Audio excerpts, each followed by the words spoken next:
ये देखना, गीता जी अध्याय नंबर 17, ये वही पवित्र गीता जी अध्याय नंबर 17 और श्लोक नंबर 3, 4 में देखें, 5 में है।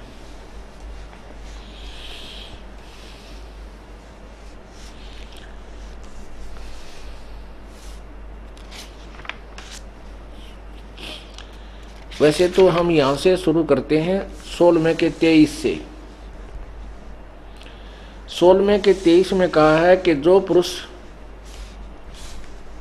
पुरुष यानी साधक शास्त्र विधि को त्याग कर अपनी इच्छा से मनमाना आचरण करता है, वह न सिद्धि को प्राप्त होता है और न परम गति को और न सुख को ही, अर्थात उसकी साधना यूजलेस, व्यर्थ है।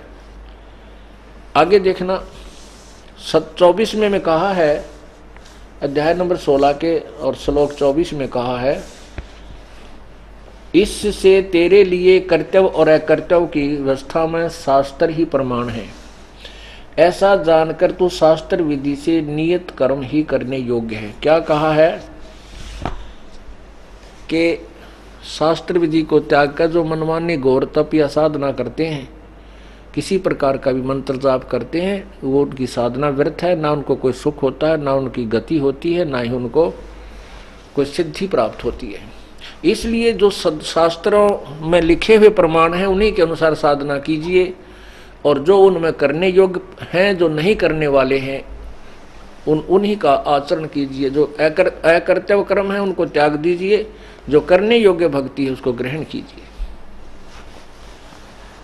अब यही चल रहा है कि शास्त्र विरुद्ध जो साधना करते हैं, वो मनमाना आचरण जो करते हैं, वो कौन से और किस प्रकार के आदमी हैं। ये देखो 17वें में प्रारंभ में यही प्रश्न किया अर्जुन ने। अध्याय नंबर 17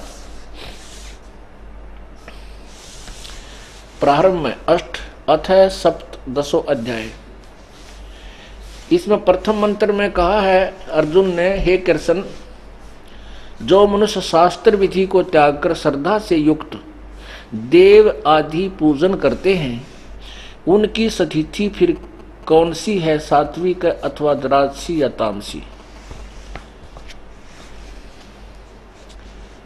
अब क्या पूछा है अर्जुन ने कि जो शास्त्र विधि त्याग के यानी वो व्रत के जो डले ढोए हैं, वो किस प्रकार की बुद्धि के आदमी हैं। जो देवताओं की पूजा करते हैं, देवता आदि की पूजा करते हैं, तो वो किस प्रकार की बुद्धि के आदमी है, व्यक्ति है, उसके बारे में आगे बता रहा है। भगवान ने कहा है, गीता ज्ञान दाता बता रहे हैं 17 में, मनुष्यों की वह शास्त्रीय संस्करण रहित केवल स्वभाव से उत्पन्न श्रद्धा सात्विक और राजसी और तामसी ऐसे तीनों प्रकार की होती है, उसको मुझसे सुन। यानी जो शास्त्र विरुद्ध साधना करते हैं उनका प्रकरण चल रहा है। अब तीसरे में क्या कहा है 17वें में, हे भारत, सभी मनुष्यों की श्रद्धा उनके अंतःकरण के अनुरूप होती है, और यह पुरुष श्रद्धा में है, इसलिए जो पुरुष जैसी श्रद्धा वाला स्वयं है वह भी स्वयं वही है। अब आगे देखो 4 में, शास्त्र विरुद्ध साधकों की प्रमाण चल रहे हैं, ये विवरण चल रहा है। चौथे में कहा है, सात्विक पुरुष देवों की पूजते हैं, राजस पुरुष यक्ष और राक्षसों को, और अन्य तामस मनुष्य प्रेत और भूत गणों को पूजते हैं। गीता जी के 7वें अध्याय के 12 से लेकर 15 में स्पष्ट किया है कि इन तीनों गुणों के उपासक और इन्हीं के द्वारा जिनका ज्ञान हरा जा चुका है, वो राक्षस स्वभाव को धारण किए मनुष्यों में नीच दुष्कर्म करने वाले मूर्ख मेरी भक्ति भी नहीं करते, गीता ज्ञानदाता कह रहा है। उसी से संबंधित अब ये है कि 16वें अध्याय के 23वें श्लोक में पवित्र गीता जी में कहा कि शास्त्र विधि को त्याग कर जो मनमानी पूजा करते हैं, साधना करते हैं, आचरण करते हैं, उनको कोई लाभ नहीं, ना उनको सुख, ना उनकी गति, ना उनका कोई सिद्धि हो।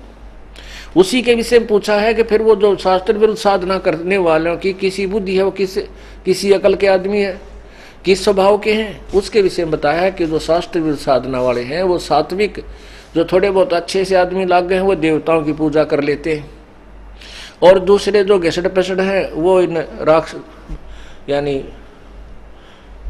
यक्ष, ये अन्य जो पूजा करते हैं भैरव भारों की, ये यक्ष राक्षसों में आ जाते हैं। और तीसरे जो भूत प्रेत, ये जो इनकी पूजाएं करते हैं। और ये तीनों ही सात्विक, राजस और तामस।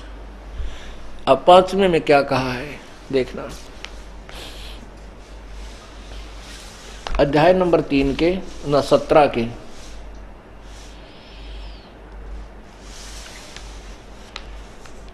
श्लोक नंबर 5। ये 4 आपने पढ़ लिया।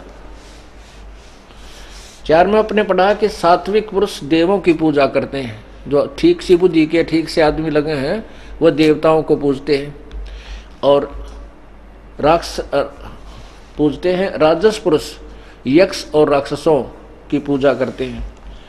अन्य तामस मनुष्य प्रेत और भूत गणों की पूजा करते हैं, पितृपात्रों की। 5वें में कहा है, जो मनुष्य शास्त्र विधि से रहित केवल मनमाना कल्पित घोर तप को तपते हैं,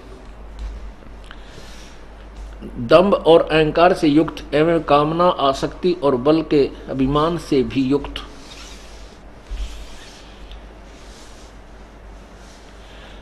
शरीर रूप से सतीत भूतों के समुदाय और अंतःकरण में सतीत मुझ परमात्मा को भी वो क्रश करने वाले उन अज्ञानियों को असुर स्वभाव वाले जान।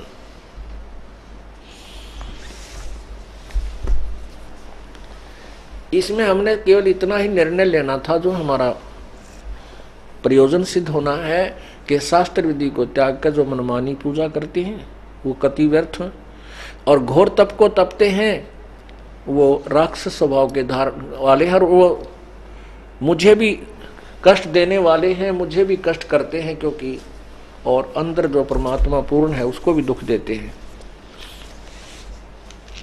और ऐसे व्यक्तियों को नरक में डाला जाता है।